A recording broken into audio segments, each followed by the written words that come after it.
प्रिय विद्यार्थियों, स्वागत है आपका साइंस जोन में, जहां हम सभी स्टडी कर रहे हैं क्लास 10th के फिजिक्स का। और फिजिक्स के तीसरे चैप्टर मानव नेत्र में आज हम सभी लोग मानव नेत्र की क्रिया विधि, मानव नेत्र की समंजन क्षमता और नेत्र लेंस की फोकस दूरी के बारे में अध्ययन करेंगे।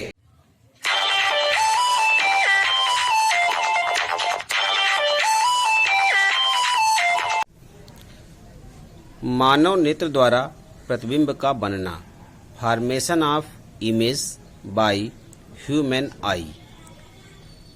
किसी वस्तु से चलने वाली प्रकाश की किरणें सर्वप्रथम नेत्र के कार्निया पर आपतित होती हैं तथा अपवर्तित होकर क्रमशः जलीय द्रव, नेत्र लेंस तथा काचाभ द्रव में से होती हुई रेटिना पर पहुंचती हैं, जहां पर वस्तु का वास्तविक व उल्टा प्रतिबिंब बनता है। प्रतिबिंब के बनने का संदेश प्रकाश तंत्रिकाओं द्वारा मस्तिष्क में पहुंचता है, जिससे मस्तिष्क अनुभव के आधार पर यह प्रतिबिंब सीधा देख पाता है। वे जरा इस इमेज को देखेंगे। यहाँ एक वृक्ष दिया गया है। वृक्ष से प्रकाश की किरणें मानव नेत्र पर आपतित होती हैं।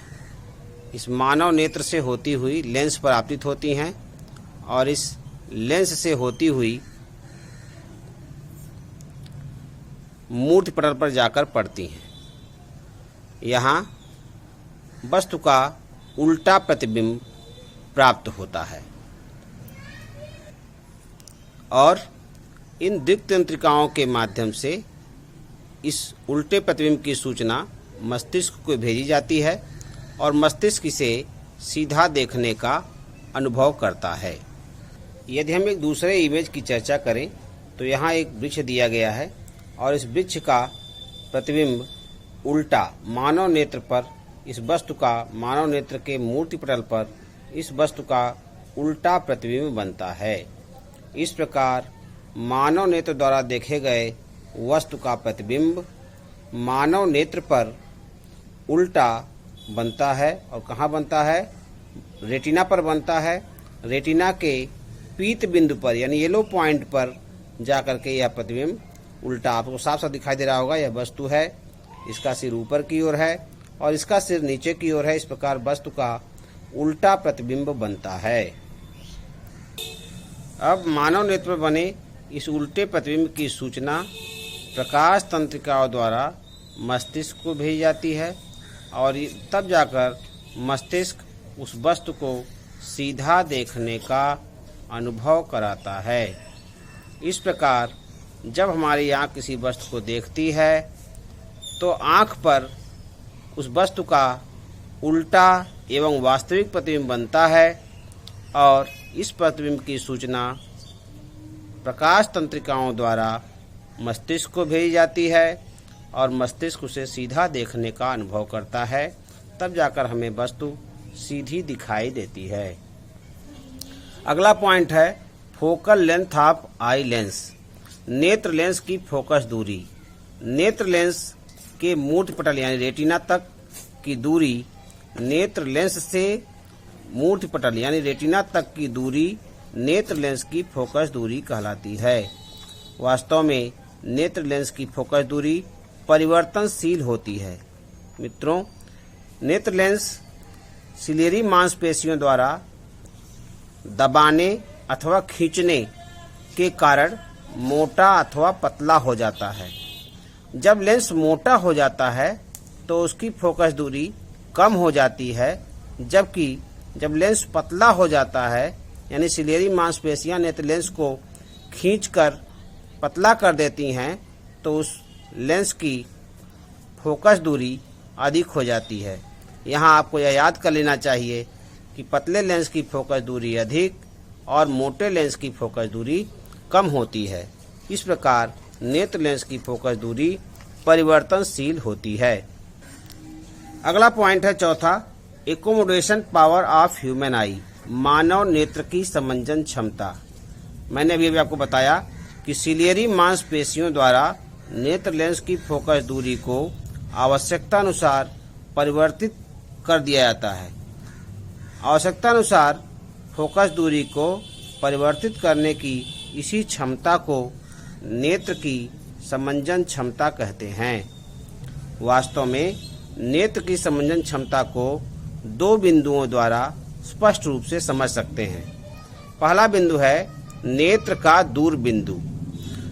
नेत्र से अधिकतम दूरी पर स्थित वह बिंदु जिसे नेत्र बिना समंजन क्षमता के स्पष्ट देख सकता है दूर बिंदु कहलाता है। अर्थात हम अपने नेत्रों द्वारा जितनी दूर तक साफ साफ देख सकते हैं वह नेत्र का दूर बिंदु कहलाता है।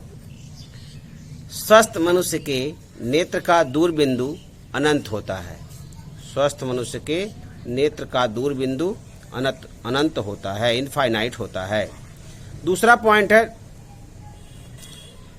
पॉइंट है नेत्र का निकट बिंदु यानी नियर पॉइंट ऑफ द आई। वह निकटतम बिंदु जिसे नेत्र अपनी अधिकतम समंजन क्षमता लगाकर स्पष्ट देख सकता है नेत्र की निकट बिंदु कहलाता है। स्वस्थ मनुष्य के लिए नेत्र का निकट बिंदु 25 सेंटीमीटर होता है। इसे स्पष्ट दृष्टि की न्यूनतम दूरी यानी least distance of distinct vision भी कहते हैं। और अंतिम पॉइंट है आज का रेंज ऑफ विजन यानी दृष्टि विस्तार।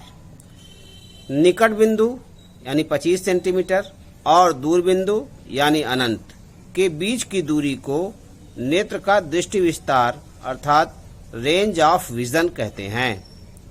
विद्यार्थियों, जब सिलियरी मांसपेशियां बिल्कुल स्वतंत्र अवस्था में रहती हैं, उनमें कोई खिंचाव नहीं होता है, उस समय वह 25 सेंटीमीटर दूरी पर नेत्र से 25 सेंटीमीटर दूरी पर रखी वस्तु को साफ साफ देख सकती हैं।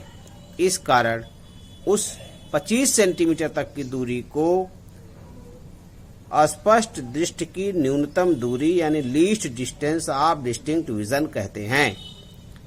इसी प्रकार से स्वस्थ अवस्था में बिल्कुल सिलियरी मांसपेशियों पर जब कोई खिंचाव नहीं होता, सामान्य अवस्था में सिलियरी मांसपेशियां जितनी दूर तक नेत्र लेंस को देखने के लिए स्वतंत्र छोड़ देती हैं और सिलियरी मांसपेशियों पर उस पर भी कोई दबाव नहीं रहता है, उस अवस्था में नेत्र लेंस जितना दूर तक देख सकता है उसको हम नेत्र का दूर बिंदु यानी फार पॉइंट ऑफ द आई कहते हैं और यह दूरी अनंत होती है। इस प्रकार आज हम लोगों ने नेत्र की समंजन क्रिया, नेत्र लेंस की फोकस दूरी, दृष्टि विस्तार और मानव नेत्र के द्वारा प्रतिबिंब के बनने का अध्ययन हम लोगों ने पूरा कर लिया है। कल हम लोग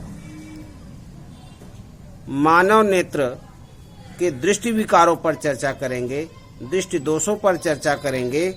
और अगर हमारा वीडियो आपको अच्छा लगता है तो कृपया इस वीडियो को लाइक करें, अपना कमेंट्स भेजें और इसे सब्सक्राइब भी करें। धन्यवाद।